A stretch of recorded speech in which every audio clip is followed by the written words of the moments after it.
Halo semuanya, apa kabar? Semoga teman-teman semua sehat dan baik-baik aja ya di kondisi pandemi yang seperti ini. Sambil nungguin teman-teman mungkin pulang kantor gitu, ataupun yang lagi WFH belajar dari di rumah, kita mau adain sesi sharing season gitu. Temanya tentang mengenal 5 bahasa cinta.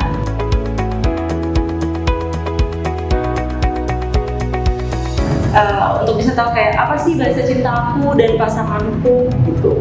Kemudian untuk pembicara sendiri, hari ini kita kedatangan seorang psikolog yang sudah menikah dan mempunyai 1 orang anak. Gitu. Untuk mungkin profil lebih lengkapnya boleh Ibu Sonia jelaskan. Oke, baik, terima kasih Mbak Tika. Selamat sore teman-teman Wiki. Perkenalkan, nama saya Sonia Natasha, biasa disapa dengan Sonia. Mudah-mudahan suaranya dengar ya. Terus ada baik. Saya bergerak di bidang psikologi industri dan organisasi. Jadi untuk khususnya memang di area psikologi industri organisasi dan juga hal berkaitan dengan dewasa. Saya lulus S1 dan S2 dari Universitas Tarumanegara, jurusannya S1 Psikologi dan S2-nya adalah Profesi Psikologi. Kalau keseharian paling untuk saat ini hampir sama ya, jadi training, interview, psikotes dan yang lain yang berkaitan dengan perusahaan, coaching, counseling. Selebihnya memang aktivitasnya juga seperti itu. Bagi dulu. Oke. Jadi gini, aku berhubungan ini temanya tentang mengenal bahasa cinta, jadi aku ada sibuk. Jadi teman aku baru banget kemarin ini cerita sama aku. Jadi dia ini ulang tahun, terus pas hari ulang tahunnya pasangannya ini kirimin kado atau hadiah ke rumahnya dia, tapi kakak datang nih. Terus dia merasa agak kecewa karena kok cuma dikirimin kado sih gitu. Sebenarnya dia lebih pengen kayak karena ini hari spesial buat dia gitu, jadi dia pengen sebenarnya quality time ataupun menghabiskan waktu sama si pasangan tersebut gitu. Nah, tapi pasangan tersebut nggak ngelakuin hal itu. Terus aku pikir apa ini mungkin ada hubungannya sama bahasa cintanya yang berbeda atau gimana gitu kan. Tapi aku kurang paham sih Bu sama penjelasan bahasa cinta. Nah, makanya aku mau nanya nih sama Ibu, sebenarnya penjelasan bahasa cinta itu apa sih Bu? Oke, jadi bahasa cinta itu sebenarnya kalau kita bicara soal teorinya, teori yang paling common ya atau yang paling banyak dikenal orang itu dari Gary Chapman. Dia penulis memiliki teori mengenai 5 love language. Jadi memang mengenai bahasa cinta gitu ya. Nah, sebenarnya kalau bicara soal bahasa cinta itu sebenarnya adalah bahasa atau suatu reaksi ekspresi yang kita berikan kepada seseorang. Ya, seseorang di sini tuh sebenarnya tidak melulu soal pasangan, bisa suami ke istri, gitu ya, bisa orang tua ke anak, anak orang tua, atau kakak ke adik dan sebagainya. Intinya adalah bagaimana seseorang mengekspresikan rasa kasihnya atau rasa cintanya kepada orang lain. Gitu. Jadi sebenarnya definisi bahasa cinta itu seperti itu. Oke. Terus sebenarnya bahasa cinta itu yang aku pernah baca juga sedikit, itu tuh terdiri dari beberapa jenis ataupun tipe-tipenya Bu. Mungkin Ibu bisa jelasin tipe-tipenya itu yang kayak gimana? Oke. Kalau bicara mengenai bahasa cinta, tadi ya masih mengacu kepada teori yang sudah ada, teman-teman mungkin nanti bisa baca juga. Sebenarnya ada 5 jenis bahasa cinta ya, 5 jenis bahasa cinta. Yang pertama itu adalah words of affirmation, singkatnya pujian, afirmasi, gitu ya. Contohnya gimana sih pujian atau kata yang ekspresi yang diungkapkan melalui perkataan? Contohnya sederhana, yang paling sering kita dengar apa sih kalau kata-kata tuh? Saya sayang kamu, gitu kan? Saya suka kamu, saya mencintai kamu. Atau misalkan bisa juga sebenarnya dengan terima kasih ya, gitu. Kamu sudah membantu saya hari ini. Terima kasih sudah mengantar saya. Terima kasih sudah menemani saya. Jadi kan sudah macam-macam. Kalau ke anak misalkan kita bisa bilang terima kasih ya kamu hari ini sudah bisa nurut nih sama mama dan sebagainya. Jadi yang pertama jenisnya adalah affirmation atau afirmasi, biasa disebut dengan pujian. Kemudian yang kedua itu disebutnya kalau bahasa sederhananya sebenarnya yang kedua itu berkaitan dengan quality time. Jadi quality kualitasnya sendiri.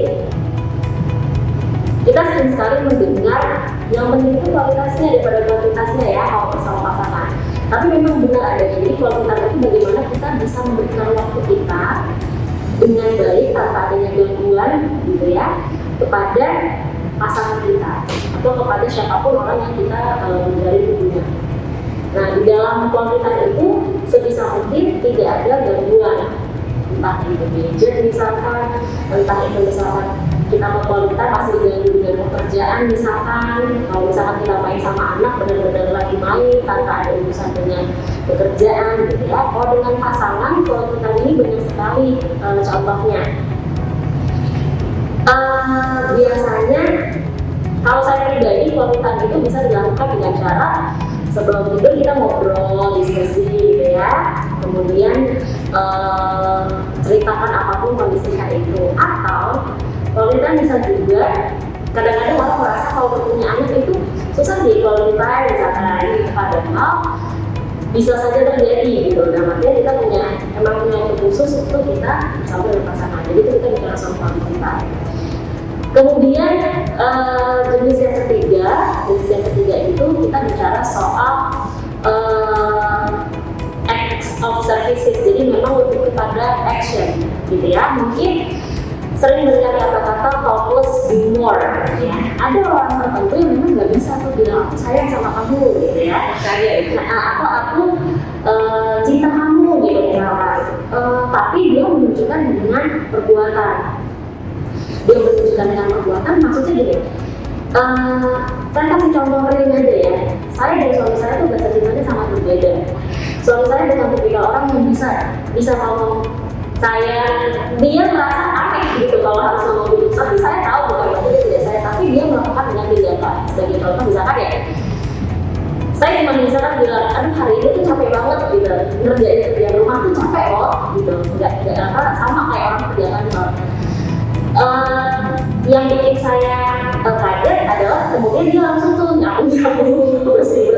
Maksudnya buat saya dia nggak perlu bilang saya penyayang saya kamu, tapi dia melakukan dengan tindakan gitu ya. Misalkan lagi contoh kita diantar jemput pasangan, kita ditolong misalkan gitu, dibantu gitu kan, itu sebenarnya sesuatu hal yang dilakukan dengan action gitu ya. Jadi nggak melulu bahasa cinta itu nggak perlu ayo dong bilang saya, ayo dong bilang kamu tuh cinta, tidak harus seperti itu. Karena saya meyakini ada orang-orang itu yang memang nggak bisa untuk mengekspresikan dengan kata-kata ya. Kemudian yang keempat itu adalah gift, memberikan kado hadiah. Untuk orang tertentu kado itu jadi punya makna, tapi mungkin untuk sebagian orang yang kalau dikasih kado biasa aja, sih tidak mengetahui karena berarti mungkin bahasa cintanya dia adalah quality time. Sedangkan menurut pasangannya ya kado itu cukup merepresentasikan sebenarnya. Cuman kan balik lagi ya, ternyata bahasa cinta setiap orang kan nggak sama. Nah kalau gift ini pemberian kado atau pemberian hadiah itu sebenarnya bukan seberapa banyak, seberapa mahal atau seberapa murahnya, tetapi makna ketika dia memberikan sesuatu. Dan kado ini kadang-kadang nggak mesti ada hari khusus ya. Mungkin ketika di dalam hubungan pasangan atau di dalam hubungan dalam menjalin suatu hubungan, kadang-kadang kita lagi pengen aja ngasih gitu, walaupun tanpa ada kejadian tertentu gitu, lagi pengen ngasih aja karena kayaknya dia butuh gitu. Malah atau dia kayaknya kemarin sempat pengen tapi mungkin dia nggak berani bilang atau apapun. Jadi memang itu salah satu jenis bahasa cinta. Nah bahasa cinta yang terakhir itu adalah physical touch. Jadi memang sentuhan fisik kita bilangnya kalau secara hari-hari. Seperti apa sih? Kayak gitu apa? Genggam tangan, genggam tangan, peluk, rangkul. Yang paling sederhana nih cewek-cewek itu biasanya kalau perempuan remaja kalau daripada pasti kan semua kalau pegang kepalanya sama cowok itu pasti kayak gemes gitu ya. Kayak rasa benar-benar karena rasa sayang gitu. Sama halnya dengan ketika kita misalkan memiliki pasangan, apalagi di satu jenjang yang sudah menikah gitu ya.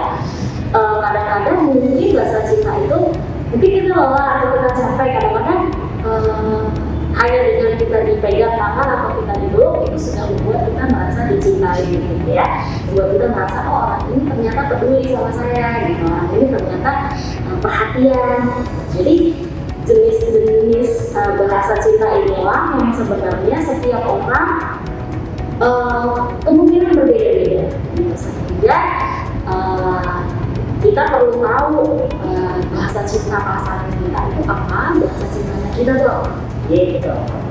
Berarti aku ngerti nih, poinnya berarti dari case pas cerita temen aku yang tadi, si temen aku ini lebih ke arah quality time berarti ya gitu. Terus pasangannya mungkin kayak gift yang tadi suka beli kado. Nah Bu, yang aku tanya adalah bisa nggak sih dalam satu orang itu punya lebih dari satu bahasa cinta? Jadi nggak cuma quality time, tapi dia juga suka sama yang affirmation, word of affirmation ataupun apa gitu. Sangat bisa, karena sebenarnya menurut aku kelima ini itu sebenarnya setiap orang pasti punya. Hanya saja mungkin situasi dan kondisinya saja yang kadang-kadang berbeda kebutuhannya, gitu ya. Misalkan mungkin kadang-kadang ketika kita sedang lelah, gitu kan, atau kita merasa sedang melakukan sesuatu yang besar, kita hanya untuk diapresiasi dengan wah kerja kamu bagus, setelah kamu sudah berusaha, itu dia udah bikin senang. Tapi mungkin pada saat itu kalau kita pakai quality time kan nggak tepat ya. Jadi sebenarnya setiap orang pasti punya gitu. Kalau misalkan kita sendiri merasa misalkan menilai diri sendiri ya, pasti kan ada kalanya senang untuk diafirmasi ya, baik oleh pasangan atau misalkan oleh orang tua misalkan. Tapi ada kalanya memang ketika lagi butuh untuk kita yang merasa kok kayaknya kita kurang diskusi gitu ya, kurang penjelasan atau kurang waktu, kita pengennya quality time. Jadi sebenarnya menurutku 5 jenis ini semua orang pasti melakukannya dan tinggal waktunya dan disesuaikan dengan diri kita tuh sebenarnya banyaknya melakukan apa sih. Kalau saya dari diri sini yang pasti saya ketika orang ekspresif ya, saya ketika orang ekspresif, jadi pasti saya banyak perkataan dan perkataan biasanya kalau saya dan waktu. Saya bukan orang jujur, saya bukan orang yang mudah untuk ngasih pemberian barang, karena buat saya apa yang saya pikir saya tahu saya kasih itu bagus belum tentu dibutuhkan atau belum tentu orang itu ternyata suka gitu. Jadi saya terbiasa memberikan bahasa cinta ke pasangan atau kepada anak itu biasa perkataan, afirmasi, kemudian tindakan itu sebenarnya secara tidak langsung pasti kita lakukan, cuma mungkin karena kita nggak menyadari kalau sebenarnya bagian dari bahasa cinta kita ya. Kemudian physical touch, saya biasa kalau misalkan ke anak misalkan pasti ngawang ya dulu atau apa gitu kan, sama tadi pelukan gitu. Kalau saya dari saya, nah itulah sebabnya penting untuk kita tahu kita tuh bahasanya gimana sih supaya kita lebih bisa memahami orang lain. Jadi poinnya adalah bisa untuk punya lebih dari satu bahasa cinta, memang di kondisi kayak aja. Betul. Oke, Bu, terus kenapa bisa muncul bahasa cinta? Setiap orang beda-beda, itu tuh ada faktornya sendiri nggak sih, Bu? Apakah itu memang dari keluarga, itu ataupun emang dari lingkungan mempengaruhi bahasa cinta mereka, atau gimana? Kalau aku pribadi melihatnya, dari literatur yang dibaca, sebenarnya faktor yang membuat orang bahasa cinta itu berbeda-beda, salah satunya pasti dari keluarga. Kenapa saya bilang dari keluarga? Karena bagian di keluarga itu kan adalah bagian paling pertama yang dimiliki oleh setiap orang ya. Dari kita kecil, dari kita lahir sampai kita dewasa, kita banyak pasti dipengaruhi oleh bagaimana pola asuh orang tua kan sebenarnya. Jadi kalau orang tuanya ekspresif, kemungkinan akan munculkan anaknya ekspresif juga ketika menjelaskan bahasa cinta. Tapi kalau orang tuanya itu cenderung gengsi gitu ya, tidak terbiasa untuk bilang sayang, tetapi sebenarnya dilakukan dengan perkataan, dengan tindakan, mungkin akan muncul anak-anak dengan seperti ini. Jadi sebenarnya faktornya kalau saya pasti melihat dari keluarga, bagaimana keluarga tersebut membiasakan bahasa cinta itu kan berarti komunikasi kan sebenarnya. Komunikasi itu kan nggak mesti verbal ya, verbal pun komunikasi. Jadi sebenarnya bagaimana keluarga mengkomunikasikan tanda kutip cinta itu tadi, dan itu lingkungan pasti juga mempengaruhi. Kalau kita mungkin terbiasa berada dalam lingkungan yang ekspresif, sebagai contoh gitu deh, kalau dalam satu pekerjaan aja ya, ketika kita punya atasan gitu ya, dia terbiasa orang yang misalkan suka memberikan apresiasi, kerjaan bagus-bagus gitu kan, pasti akan membentuk lingkungan yang tidak segan untuk mengapresiasi. Tapi kalau misalkan atasan itu tidak pernah berkata seperti itu, cuma dalam hati itu oh anakku kerja bagus, tapi tidak kalau ditunjukkan ya pada akhirnya kok akan organisasi tersebut akan lingkungannya akan menjadi kayak mengikuti gitu. Karena pola yang diberikan seperti itu. Nah tapi mungkin karena kita misalkan kita ternyata di keluarga itu terbiasa mengekspresikan rasa cinta, mungkin hal itu kemudian dibawa karya kerja. Jadi sebenarnya faktor utama kalau aku sih selalu dari keluarga kan. Aku dapat insight dari obrolan sama sendiri. Oh iya ya, aku mikir langsung balik lagi ke diri aku sendiri kalau oh iya sih kayaknya memang itu keluarga tuh salah satu faktor yang berpengaruh ke bahasa cinta kita. Karena aku ngerasanya aku ini tipe anak yang sukanya quality time. Terus oh iya keluarga aku juga emang itu bukan yang suka pakai omongan-omongan kata-kata apapun yang sentuhan juga bukan. Tapi emang dia suka keluarga aku tuh suka ngumpul.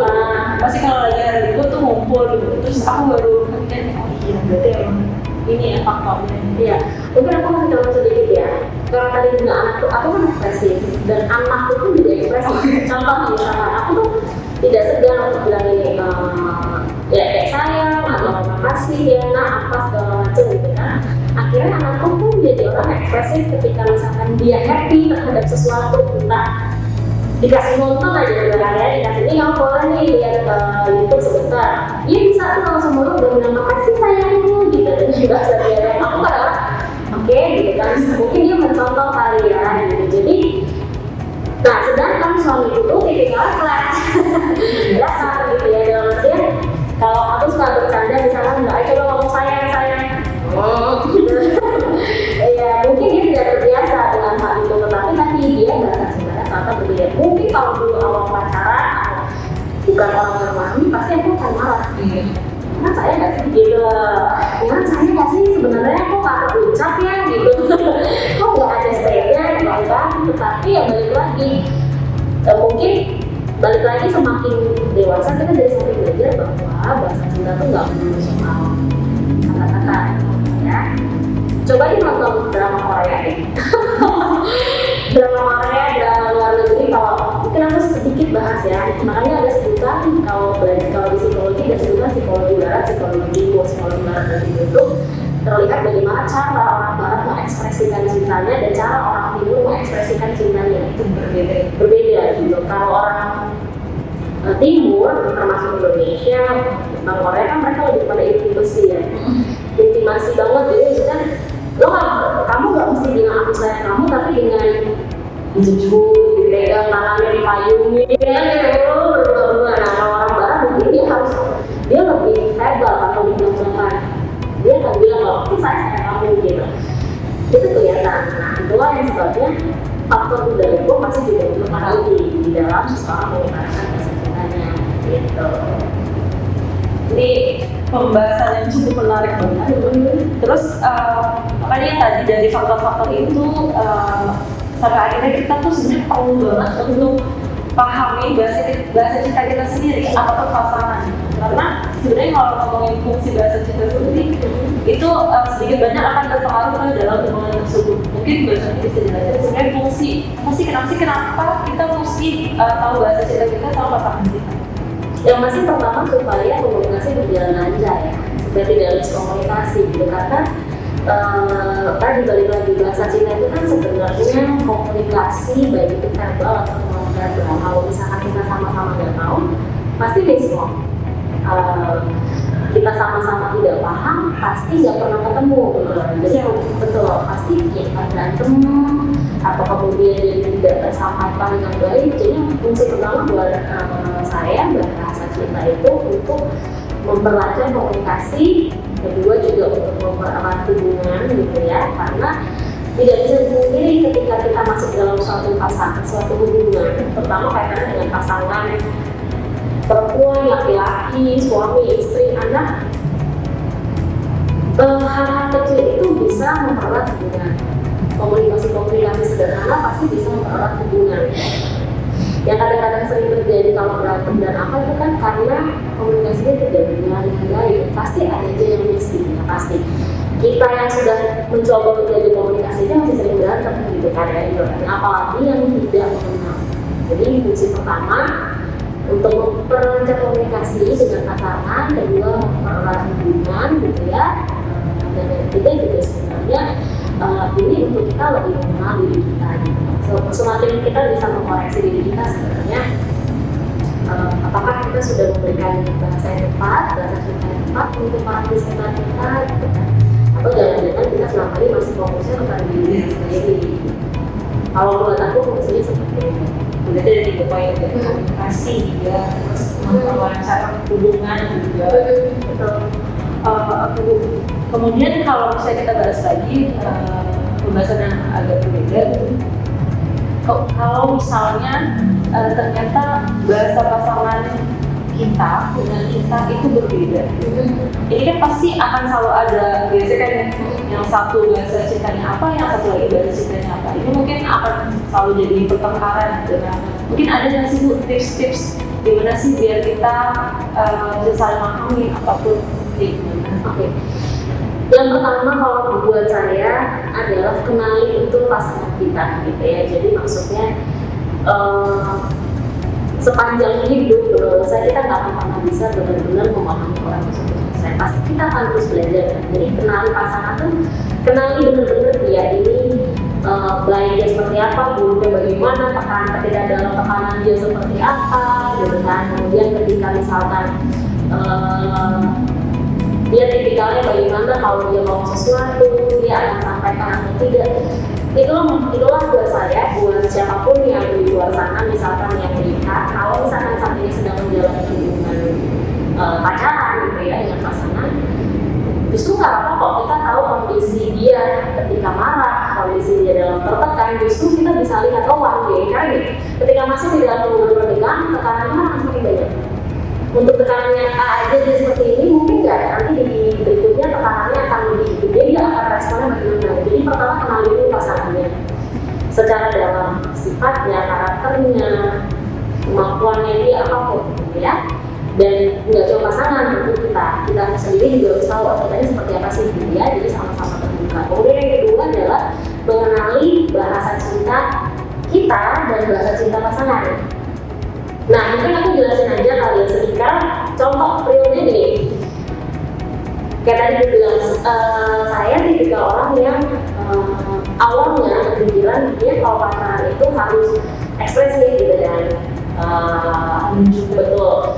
Harusnya kalau saya ulang tahun dia ngucapin gitu ya. Harusnya kalau saya dalam pacaran ya ngucapin gitu kan. Kalau saya misalkan lagi butuh apa, dia bisa support lah segala macam. Tetapi ternyata mungkin karena mendapatkan pasangan yang ternyata tidak seperti itu, ekspektasi saya jadi kayak menurun. Terus saya kesel, saya merasa kesel kayak, dia nggak ngucapin ya, atau dia nggak bilang apa gitu kan. Nah,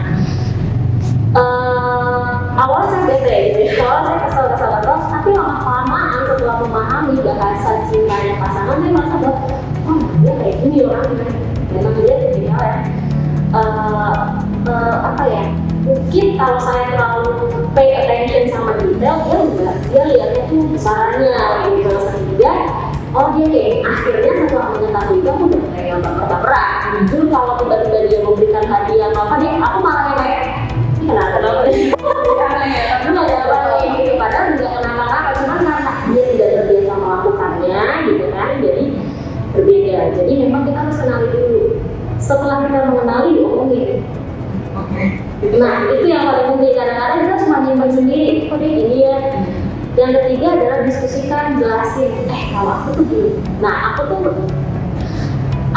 ngomong akhirnya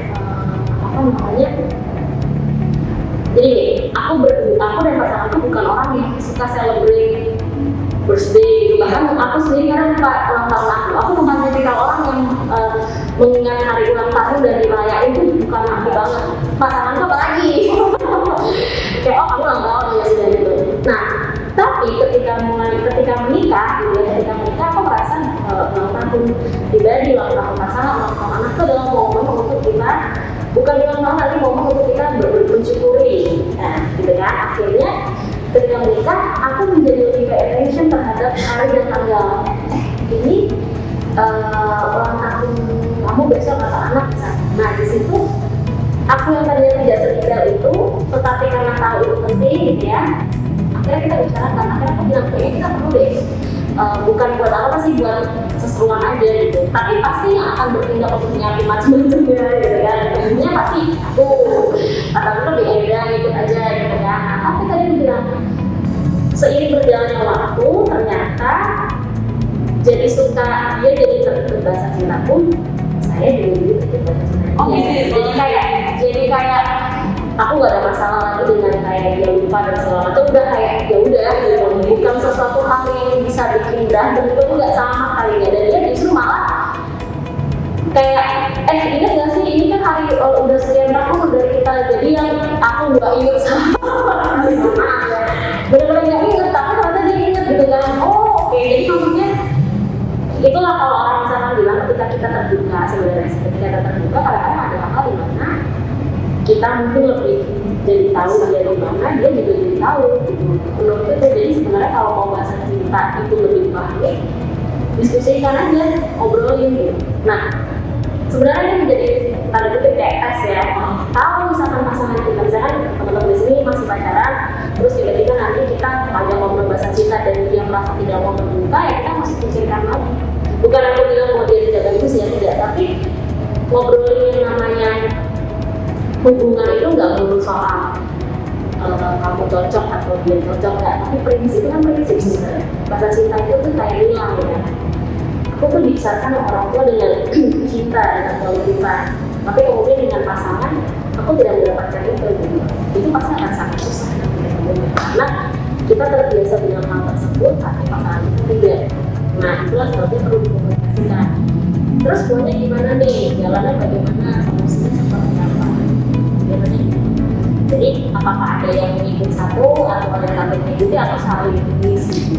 Itu sih kalau menurut tipsnya. Jadi pertama, pahami diri dan pasangan, kemudian kedua pahami bahasa cinta masing-masing, dan ketiga dikomunikasikan, didiskusikan.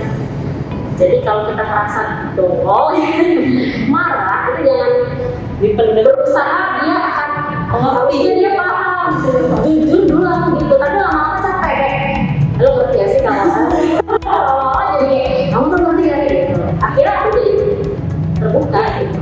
Mungkin aku mau melihat dari banyak teman-temanku, terus aku juga ngebahas tentang diriku sendiri gitu, untuk mengungkapin hal yang kayak tadi bahasanya sendiri kayak kok nggak ngerti sih, padahal mau gini gitu. Tapi kan memang harusnya tuh dikomunikasikan gitu kan. Makanya akhirnya kalau nggak komunikasi yang akan ada jalan keluarnya gitu.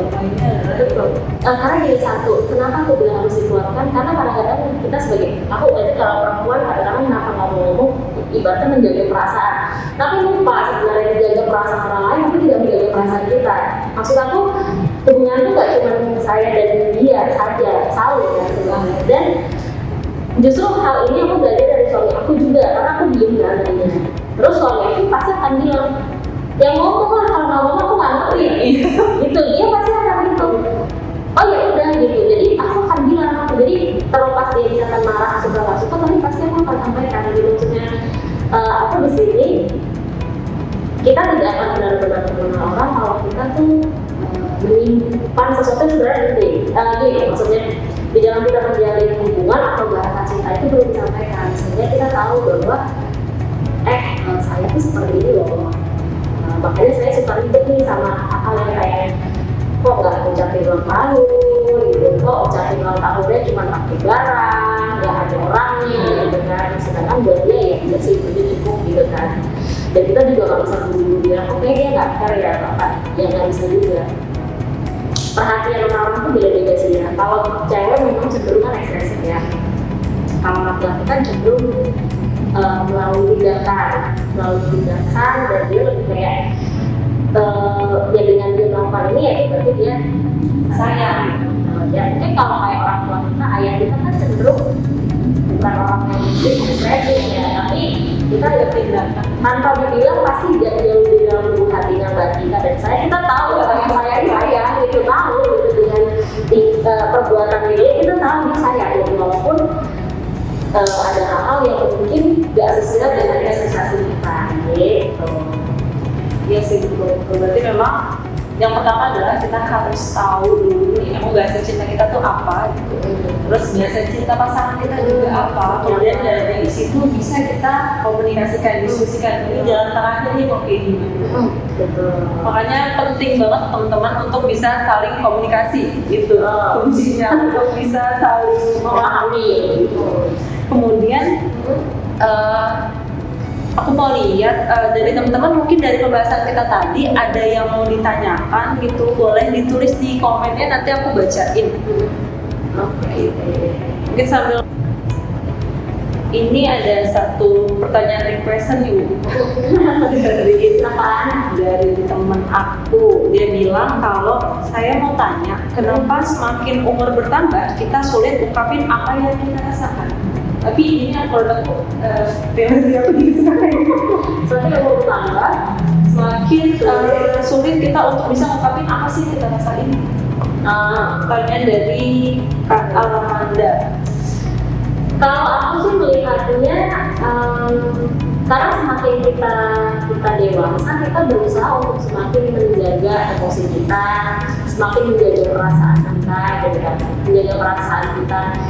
Apakah kita menyakiti orang lain? Apakah dengan tindakan kita ini nanti kita bisa membuat orang lain tidak senang gitu? Akhirnya kita berusaha menahan. Yaudah daripada kita ungkapkan dan berjadi salah, kemudian kita keep sendiri. Menurut aku seperti itu. Padahal itu sebenarnya kan overthinkingnya kita aja. Kita terlalu takut untuk nyakitin. Bisa gini loh teman-teman. Kenapa? Contoh sederhananya gini. Kenapa anak kecil kalau dia mau sesuatu dia sulit mengungkapkan? Karena dia nggak kecewa. Kalau misalkan yang dia inginkan, misalkan mas saya mau mainan dan dia nggak dapet, kecewa dia. Sebenarnya kita sebagai orang dewasa, kita takut kecewa, kita takut perasaan kita terluka. Jadi sebenarnya menurut saya nih, alih-alih kita bilang aku menjaga perasaan orang lain, enggak, kita tuh menjaga perasaan kita sendiri. Tidak semua orang itu kan siap untuk dikecewakan, tidak semua orang siap untuk jatuh gitu. Ketika saya ungkapkan, ternyata respon yang diberikan tidak sesuai dengan ekspektasi saya gitu. Dan kita kecewa. Itu buat aku sebenarnya proses mendewasakan diri sebenarnya dari hal kayak gitu sih. Kenapa aku bisa bilang seperti itu? Karena seiring berjalannya waktu di dalam berpasangan, di dalam kita berkeluarga gitu ya, berumah tangga, ada kalanya pada akhirnya pun menjadi dia. Akhirnya kalau disampaikan malah rusak hubungan ya, atau nanti malah jadi miskom. Padahal menurut saya sebenarnya ya tadi yang saya jaga kan perasaan saya siap nggak sih dengan respon dari orang lain terhadap yang saya ungkapkan. Sehingga kalau dibilang semakin dewasa makin sulit, iya, karena tadi semakin kita kadar kesiapan kita menerima respon dari orang lain mungkin semakin berkurang. Kedua, ya kita jadi semakin banyak berpikir kan. Ini kalau kita sampaikan, apalagi misalkan ketika itu berhubungan dengan orang tua, biasanya agak sulit berhubungan dengan orang tua, berhubungan dengan kepada pasangan, berhubungan kepada anak. Jadi sebenarnya yang tahu jawabannya sendiri itu si penanyanya. Sendiri kenapa sulit? Apakah aku takut dikecewakan, takut tidak direspon dengan baik, takut terluka misalkan. Tapi kalau misalkan ternyata dia tidak memiliki ketakutan tersebut atau mungkin pernah mengalami kondisi yang tidak enak ketika mengucapkan, akhirnya kayak jadi hati-hati ketika dia akan mengungkapkan. Kenapa aku bilang tadi anak kecil? Karena jujur aku belajar dari anakku gitu ya, dalam artian ketika dia minta sesuatu dan tidak, jadi dia takut-takutkan karena dia merasa kalau nggak boleh gitu. Walaupun mungkin masih kecil tapi dia kan berharap pasti dikasih ya. Mau sesuatu dia pasti berharap dikasih, dan ketika dia nggak dikasih dia kan pasti jadi kayak kecewa. Nextnya ketika dia mau minta dia tuh kayak ragu-ragu, ngeliat muka saja tuh kayak boleh nggak ya gitu. Terus makanya aku selalu bilang ngomong aja maunya apa, mau apa gitu. Mau apa, baru dia bilang mau ini gitu kan. Tapi biasanya aku kasih jelaskan kenapa dia belum boleh, kenapa dia boleh gitu. Jadi sebenarnya nggak usah orang dewasa sih, anak kecil pun juga pasti bisa mengukur kok kalau dia tuh takut nggak boleh. Jadi sebenarnya ya tadi semakin dewasa karena kita semakin banyak berpikir banyak berpikir dan kita mungkin takut untuk menerima kenyataan kalau nanti tidak sesuai dengan yang kita harapkan. Itu sih seperti itu ya. Oke, kalau ada mungkin semoga kita bisa menjawab pertanyaannya ya. Jadi memang jawabannya itu atau mungkin bisa ditanyakan lagi sama diri sendiri kenapa ya kok bisa sulit banget untuk mengungkapin ke orang lain. Padahal sebenarnya kalau kita ngomongin lagi itu jadi satu cara untuk kita bisa mengkomunikasikan. Kemudian ini ada lagi yang tanya. Bu mau tanya dari Kak Asri, bagaimana sih cara agar bahasa cinta kita bisa dimengerti oleh pasangan? Katanya Kak Asri gitu. Oke, kemudian cara Yang boleh dijawab sekarang. mungkin berangkat seperti yang tadi ya, bagaimana bisa dimengerti, kitanya kasih tahu juga, pasti dikomunikasikan gitu. Dan tadi kalau misalkan udah bisa dikomunikasikan, udah diomongin gitu, berarti memang ada sisi tertentu yang kita tahu ada kondisi di area B. Ketika kita berhubungan kan banyak hal ya yang menjadi pertimbangan dan menjadi apa ya namanya, kita nggak cuma melihat dia secara tampilan luarnya ya, tapi kita tadi yang bikin kita nggak sama itu apakah value saya dengan dia beda, prinsip-prinsip hidup saya dengan dia berbeda, latar belakang pola asuh saya dengan dia berbeda, misalkan bagaimana saya dibesarkan dengan dia, itu kan banyak banget, sangat kompleks. Makanya kalau dibilang kita, apa tadi saya bilang ketika kita mengenal orang pun nggak akan pernah habis, sampai kapanpun itu pasti harus belajar kan. Nah, bagaimana supaya bisa disampaikan, intinya jelasin saya hidup ini, kamu bagaimana, kalau ada kondisi ini saya begini, kamu gimana, diomongin. Tapi misalkan pun ada kondisi yang memang agak sulit untuk diubah, itu bisa jadi memang kondisi itu ya tadi balik kita terima lah dengan kondisi itu gitu loh maksudnya.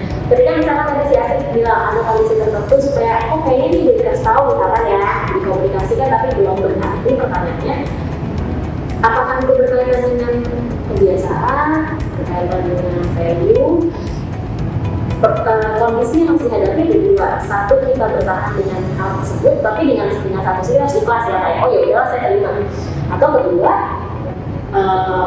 kita tinggalkan nampaknya wah ini nggak bisa nih kalau berurusan ini. Nah jadi sebenarnya tadi aku bilang bahasa cinta itu tidak melulu soal mengekspresikan rasa dia, tapi tentu banyak faktor yang mengakibatkan kita punya bahasa cinta sama orang. Jadi menurutku digali lebih jauh lagi. Kalau memang misalkan ternyata untuk mengetahui, diskusikan, terbuka, komunikasikan. Tapi kalau sudah dikomunikasikan belum bisa, nah kita harus lihat ini sebenarnya masalahnya di mana ya, apakah di karakternya, di kebiasaannya, Atau mungkin yang tadi dibahas ya, kita bisa nggak menerima kalau akhirnya ketika dikomunikasikan, didiskusikan nggak ada jalan keluarnya, balik lagi ke diri kita sendiri, kita mau terima ya kita mau terima lah. betul orang yang kayak gini, terima ya udah, jadi jalannya harus sama konsekuensinya kali ya. Betul kan mungkin apa ya, makanya kalau dibilang seseorang untuk tidak cocok, menurut saya nggak akan pernah cocok, nggak akan ada yang pernah cocok karena dua manusia berbeda secara karakter dan kepribadian, tapi memang lebih atas yang menyatukan seseorang sehingga pada akhirnya bisa menjalani hubungan yang memang bahasa cinta tadi. Kalau buat saya yang harus sefrekuensi itu adalah value pasti ya, prinsip-prinsip dasar yang mungkin nggak bisa diganggu juga gitu ya. Itu setiap orang pasti berbeda-beda. Kemudian yang kedua tadi bahasa cintanya frekuensi atau tidak. Bahasa dan frekuensi ini maksudnya gimana sih? Mengekspresikannya mungkin boleh berbeda, tetapi kita sudah berusaha menerima itu enggak dengan perbedaan bahasa cinta itu.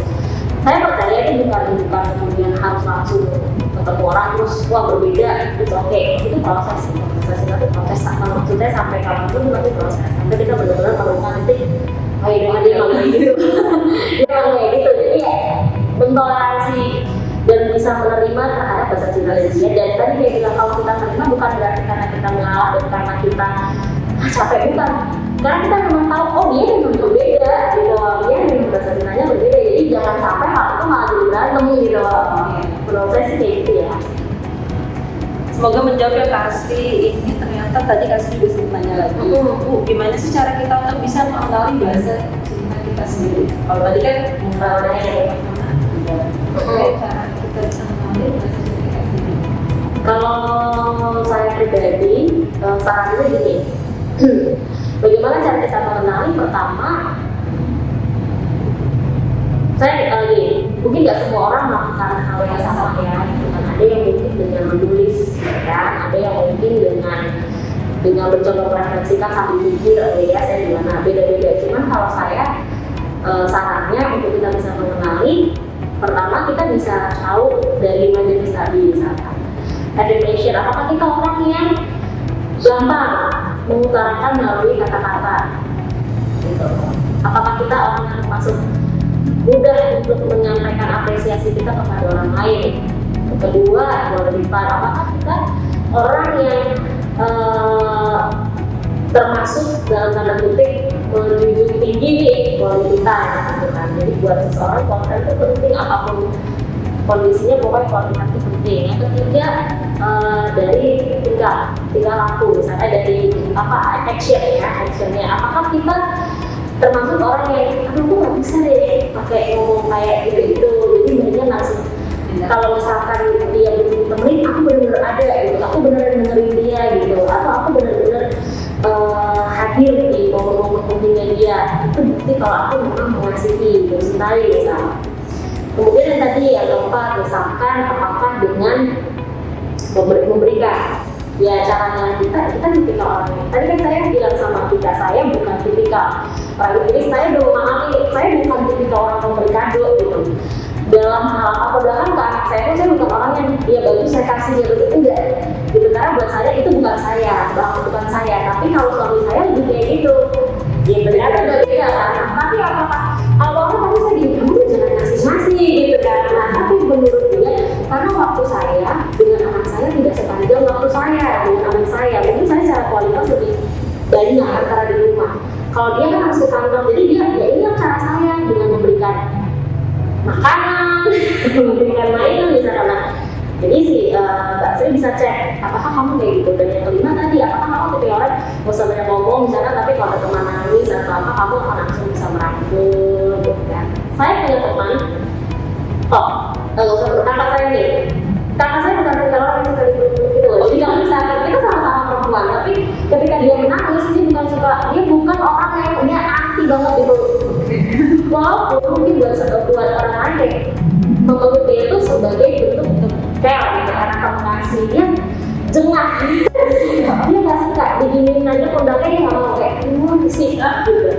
Kalau orang nggak tahu bisa berantem kan, ini apa sih ya, dia risih karena menurut dia ya kalau emang perhatian nggak usah pegang-pegang gitu, langsung modelannya gitu. Kalau saya fisikalitas kayak misalkan ya gitu, pasti ada pegang gitu kan, kecuali kalau misalkan orangnya saya nggak kenal.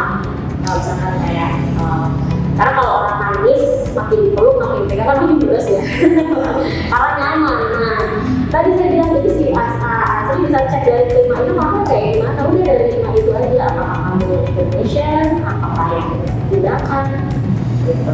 Jadi kalau dari tadi cerita udah bisa ketahuan kan saya modelnya gimana, affirmation, physical touch, karena memang mungkin balik lagi orang yang suka berekspresi. Untuk pasangan yang tidak terlalu berekspresi, dia pasti akan menghindari hal-hal yang sifatnya ekspresi. Makanya buat dia quality time, misalkan buat pasangan saya dia quality time dan gift, itu menurut dia itu yang tindakan ya. Tapi kalau yang harus ekspresi, aku sayang itu malah dia kalau bilang tuh kayak bohongan ya, kayak kesannya malah pura-pura kalau dia kayak memaksakan yang seperti itu. Jadi silakan dicek dan jangan pernah, kalau kita nggak nyaman dengan bahasa cinta tertentu jangan dipaksakan, karena pasti kita tidak nyaman. Jadi poinnya adalah mungkin kalau teman-teman tadi kelewatan pembahasan sebenarnya bahasa cinta itu terdiri dari beberapa, ada 5. Itu nanti mungkin boleh dicek lagi di YouTube kita nanti kita bakalan share terus ditayangin di YouTube ataupun mungkin bisa di Google itu sebenarnya udah banyak banget pembahasan tentang 5 bahasa cinta untuk bisa kenalin sebenarnya bahasa cinta kita tuh apa sih gitu. Kemudian saya mau lihat lagi dulu apa masih ada pertanyaan dari teman-teman. Oke nih ada lagi dulu. Mungkin nggak sih Bu, bahasa cinta itu bisa berubah. Jadi awalnya mungkin itu kemudian kok semakin bertambah dulu bahasa cinta kita jadi berubah. Itu bisa. Walaupun mungkin gak yang 100% bisa, sangat bisa. Kayak tadi yang sempat aku contohin yang tadinya mungkin aku modelannya apa-apa diekspresikan gitu kan, seiring berjalannya waktu berdasarkan ya dari usia juga yang kayaknya udah gak cocok ya kayak gitu dan ngeliatnya juga lebih kepada apa ya, kualitas hubungan gitu kan. Mungkin seiring berjalannya usia orang itu tidak lagi melihat sebagai dari verbal ya, tapi mungkin dari non verbal yang tadi quality time, pada akhirnya akan seperti itu. Jadi bisa sangat berubah. Makanya bahasa cinta ini pasti dari anak-anak ke remaja berbeda, remaja ke dewasa di awal-awal. Sama halnya kalau kita kayak pacaran ya, di awal hubungan kan pasti ekspresif mengungkapkan gitu kan ya. Bulan. Tapi lama-kelamaan berkurang, tapi bukan berarti kadar sayang cintanya berkurang, tapi cara mengekspresikannya yang sudah lebih matang gitu loh. Makanya ketika kita sudah berumah tangga sekian lama, makanya orang tua kita akan berumah tangga dengan, makanya kita senang kan kalau nggak ada kakek nenek, nggak usah ngomong tapi mereka pegangan tangan aja. Itu kan seneng kan aja ya, kayak ini manis banget. Itu bahasa cinta yang menurut saya dengan kita melihat aja dia tahu kok pasangan ini saling mengasihi gitu, saling menyayangi gitu kan. Jadi seiring bertambahnya usia pasti akan berubah karena disesuaikan dengan semakin lama kita berhubungan dengan seseorang, kita akan bicara lagi mengenai kualitas hubungan kita. Bagaimana bahwa sayang itu atau cinta itu tidak serta-merta dengan kata-kata, gitu. Tapi bagaimana dengan keberadaan kita, misalkan dengan tindakan kita bilang ini sesuai dengan tindakan kita, pasti seiring berjalannya waktu akan seperti itu. Dan kalau aku pribadi merasakan bahwa dengan bertambahnya usia, dengan rumah tangga, kalau kita sudah memiliki anak, bahasa cintanya itu jadi lebih maknanya jadi lebih dalam, nggak lagi cuma sekedar saya apa gitu kan, atau aku sayang kamu apa nggak lagi seperti itu ya, tapi lebih kayak kita bisa ada dengan orang yang kita kasih. Itu sebenarnya kita mengasihi, kita harus belakangan kita mendengarkan aja. Kadang-kadang ya yang paling bikin kita suka pasangan itu suka misalkan jatuh adalah ketika cewek yang ngobrol nih, pasangannya kan kayak kita ngomong apa sih. Nah tapi buat si perempuan dengan dia mau dengerin kita aja, kita sebenarnya kayak itu dia nggak apa-apa, itu dengerin aja sudah merasa seneng lah. Jadi itulah semakin bertambah usia bisa saling berubah. Karena tadi makna hubungannya dengan seseorang itu jauh lebih dalam, maknanya bukan hanya sekedar cinta gitu ya, tapi apa ya, jauh lebih dalam karena bicaranya lebih kepada keintiman hubungan yang memang bukan untuk diri sendiri lagi, tapi sudah saling melengkapi. Kenapa di awal-awal hubungan atau di awal-awal usia remaja dewasa kalau pacaran sering berantem karena masih mikirin untuk diri sendiri, ego sendiri. Tapi ketika udah semakin lama menjalin hubungan, semakin berusia, semakin tua, pasti berpikirnya kayak bukan lagi tentang saya, tetapi kita gitu ya. Gitu sih menurut saya. Ini karena banyak banget yang nanya, ini jadi pertanyaan terakhir dari Kak Febri Kodarian. Ibu mau tanya kira-kira butuh waktu berapa lama untuk dapat menerima bahasa cinta dari pasangan? Karena kebetulan kalau misalnya saya ekspresif, terus respon dari pasangannya aku nggak tahu. Jadi suka emosi banget. Prosesnya itu balik lagi di masing-masing, seberapa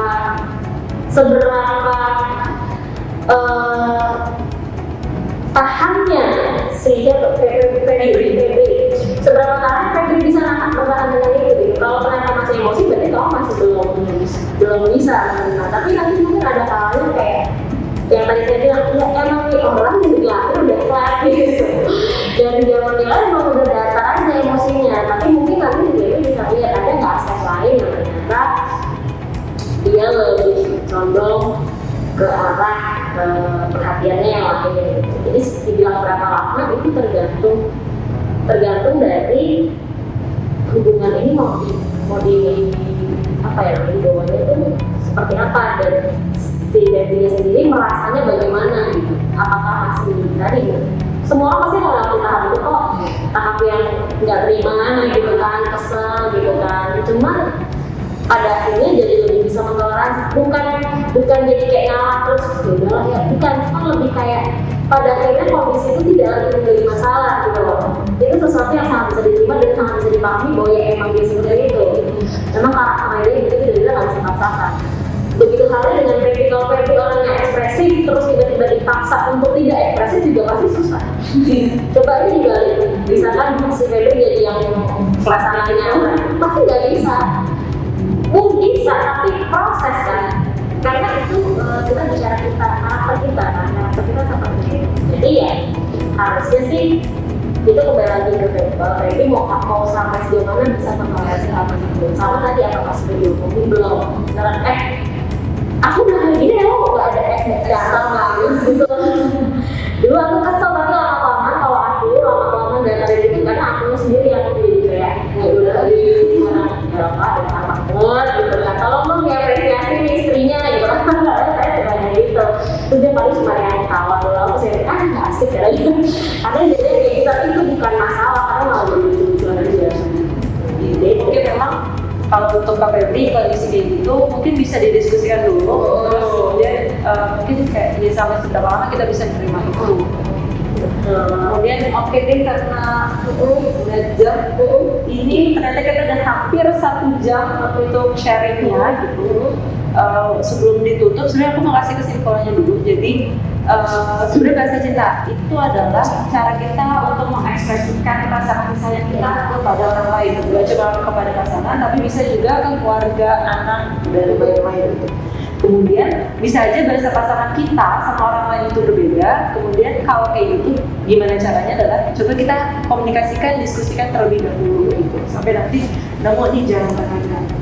Kemudian semoga dari pembahasan kita kali ini tentang bisa mengenal bahasa cinta kita dan pasangan kita ataupun orang lain, ini akan bermanfaat ke gimana nanti kita bisa saling memahami dan toleransi akan adanya perbedaan bahasa cinta antara kita sama orang lain tersebut gitu. Terus ini juga bisa jadi cara kita untuk bisa menyampaikan rasa kasih sayang kita secara tepat kepada orang lain kayak gitu. Oke deh Bu, saya mau terima kasih karena Bu Sonia udah mau jadi pembicara di sesi sharing season kita kali ini. Sampai ketemu ya teman-teman di acara sharing berikutnya. Jangan lupa follow di Bintang 1. Sampai jumpa, selamat sore semua.